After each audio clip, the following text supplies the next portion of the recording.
था, कूदता था और सबसे ज्यादा पसीना जो आया था उसी को पसीना आ रहा था।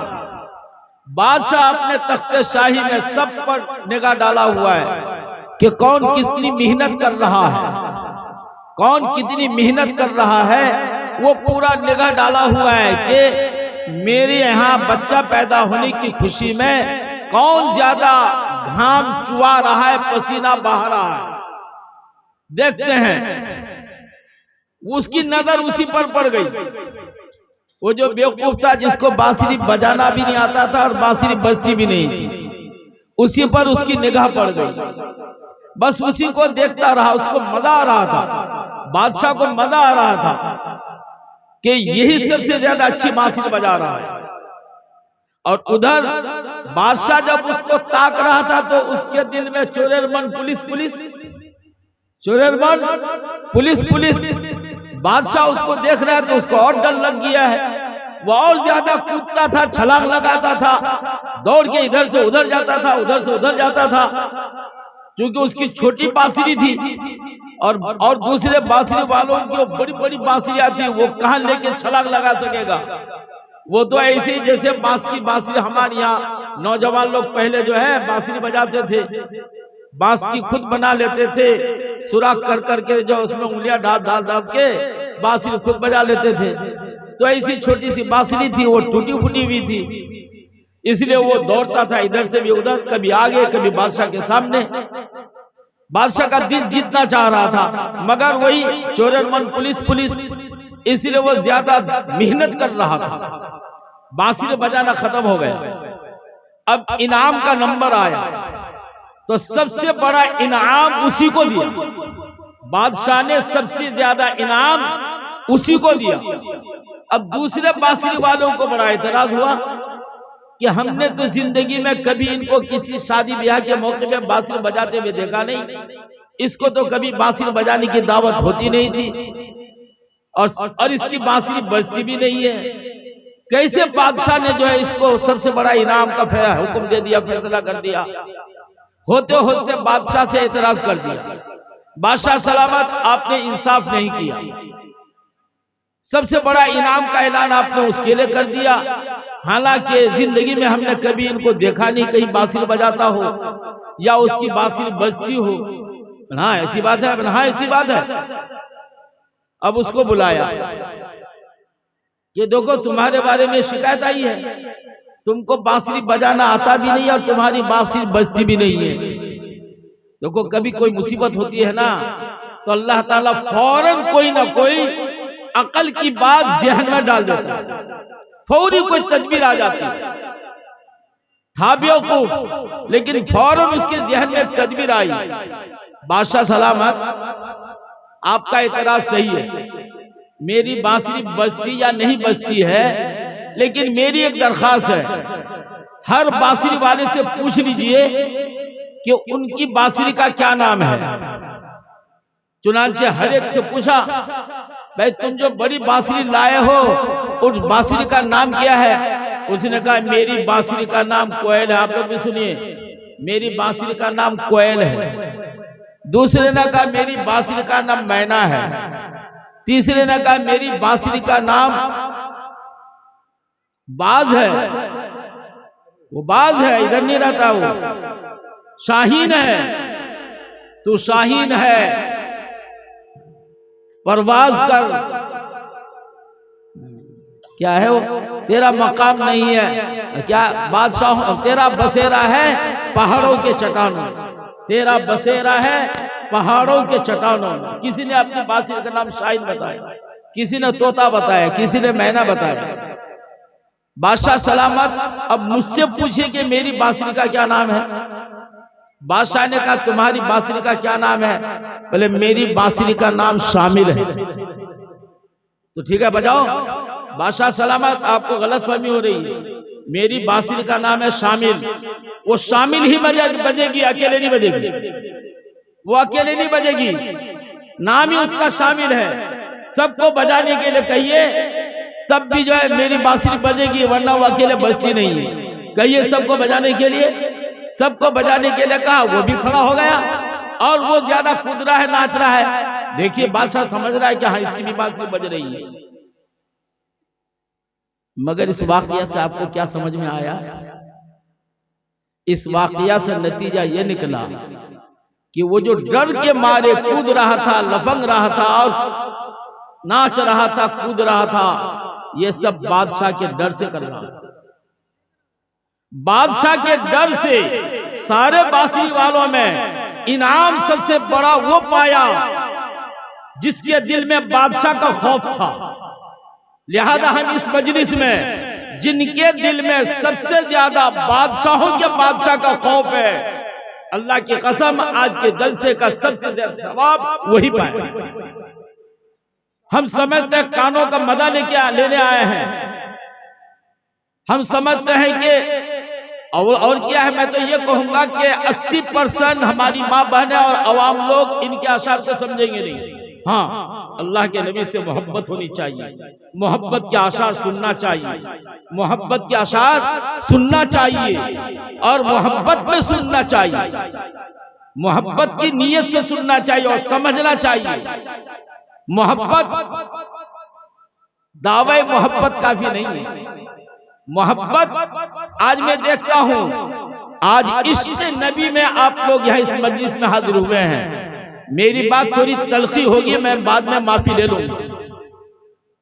अच्छा, इश्क़ नबी की और मोहब्बत नबी की नाते सुनने आप आए हैं, बेशक आप काबिल मुबारकबाद हैं। आज ऐशा की नमाज कौन कौन पढ़ के आए हैं वो हाथ उठाएं, गिनिए हाथ। 100 में 10 हाथ नहीं उठे हैं। और अल्लाह क्या कहता है, इन कुंतुम तुहिब्बूनल्लाह फत्तबिऊनी युहब्बुकुमुल्लाह। अगर तुमको ये दावा है कि मेरे से मोहब्बत है तो मेरी इत्तिबा करो, अल्लाह भी तुमको महबूब बनाएगा और अल्लाह जिसको महबूब बनाएगा अल्लाह के रसूल का भी वो महबूब बनेगा। आए हैं मोहब्बत लेके। मोहब्बत कैसी होनी चाहिए? गज़वे तबूक से वापसी के मौके पे सुनिए, गज़वे तबूक से वापसी के मौके पे बॉडीगार्ड नबी पाक सल्लल्लाहु अलैहि वसल्लम ने खैबर की लड़ाई में जब लड़ाई खत्म हो गई, हजरत सफिया रज़ियल्लाहु अन्हा से नबी पाक सल्लल्लाहु अलैहि वसल्लम ने रास्ते ही में शादी की। रास्ते में शादी हुई। क्यों? इसलिए कि हजरत सफिया हुयई इब्न अख्तब की खैबर के सरदार की बेटी थी। वो जब बांदी बन के आई तो लोगों ने कहा कि इनके ये तो तकसीम में गई है शम्मास इब्न कैस के, आप उनको दूसरी बांदी दे के आप ले लीजिए। नबी पाक सल्लल्लाहु अलैहि वसल्लम ने अपने लिए ले लिया, उनको आजाद किया, आजाद करके रास्ते ही में निकाह कर लिया। अब जो है बॉडीगार्ड की हैसियत से हजरत अबू तलहा और हजरत अनस, ये बाप बेटा, सौतेला बाप सौतेला बेटा, अलग ऊंट पर आ रहे थे और हजरत सफिया रज़ियल्लाहु अन्हा को नबी पाक सल्लल्लाहु अलैहि वसल्लम ने अपने पीछे ऊंटनी पर सवार किया था। लेकिन मदीना के करीब आते आते हुजूर अकरम सल्लल्लाहु अलैहि वसल्लम की ऊंटनी का पैर फिसल गया, जिससे नबी पाक सल्लल्लाहु अलैहि वसल्लम भी गिर पड़े और हजरत माँ सफिया भी गिर गई। हजरत अबू तलहा जो दूसरे ऊंट पर बॉडीगार्ड की हैसियत से थे, उनको समझ में नहीं आया मैं क्या करूं, मैं ऊंट को बिठा के उतरूं या छलांग लगाऊं। बेताबी में हाथ पैर उनका बेबस हो गया और लुढ़क के ऊंट के ऊपर से गिर पड़े। गिरने के बाद फौरन नबी पाक सल्लल्लाहु अलैहि वसल्लम के पास पहुंचे और जाकर अर्ज किया, या रसूलल्लाह आपको तो चोट नहीं आई? आप सल्लल्लाहु अलैहि वसल्लम फरमाया, जाओ पहले सफिया को संभाल लो। पर्दा की आयत आ चुकी थी, बुखारी मुस्लिम की हदीस सुना रहा हूं आप लोगों को। तो हजरत अबू तलहा के पास एक रुमाल था। अब हजरत सफिया जो हुजूर की बीवी हैं, उनके पास डायरेक्ट कैसे जाए? पहले निशाना कर लिया कि फला जगह गिरी हुई है, रुमाल ऐसे कर लिया, आहिस्ते आहिस्ते, ताकि उन पर अपनी नजर ना आए, वो मुझको ना देख पाए और मैं उनको ना देख पाऊं। करीब में जाकर यूं ऊपर रुमाल उनके ऊपर डाल दिया और पीछे हट के कहा, अम्मी जान अब अपने आप को संभाल लीजिए। है कि थोड़ा सा ये इश्क नबी है। थोड़ा सा आगे आ जाए। आगे कुर्सियां खाली है, देखना आगे मैं अपने माँ बहनों से भी दरखास्त करता हूँ थोड़ा सा खिसक जाए, ताकि पीछे वाले को बैठने का मौका दे। थोड़ा सा ही जान आ जाए, आप लोग खिसक जाए। इधर दे दीजिए, इधर कोई बैठेगा। मैं अपने माँ बहनों से भी कहना चाहता हूँ कि थोड़ा सा खिसक जाए इधर, ताकि जो पीछे हैं उनको बैठने का मौका दें आप लोग भी। आप लोग आगे आइए ना, आगे आइए, आगे आ जाओ, अगली कुर्सी ले लो। हर आदमी अपने सामने की खाली कुर्सी को भर ले। अरे दिलों में जगह है, दिलों में जगह दीजिए ना। रजाकार भाई से गुजारिश है, जिनको जो काम दिया गया है वो अपने कामों में मशगूल रहे। अगली कुर्सी भरो। बात आम कही जाती है, सबको इस पर अमल करना चाहिए। कोई कुर्सी खाली ना हो, वहां बैठने की जगह नहीं तो वो कुर्सी वहां से उठा लीजिए। और रजाकार साहब वहां से कुर्सी उठाओ, ये कुर्सी जायद है, वहां उठा लो उसको। तुम्हारे पीछे हो बच्चा, तुम्हारे पीछे वाली, हाँ उसको उठा लो, उसको उठाओ। और एक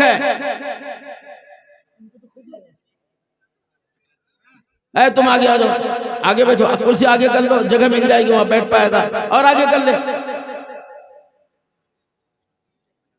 उसको बाहर कर दो, उसको बाहर कर दो। तुम आगे आ जाओ। अरे अगली कुर्सी में आ जाना बाबू, अगली कुर्सी में आओ।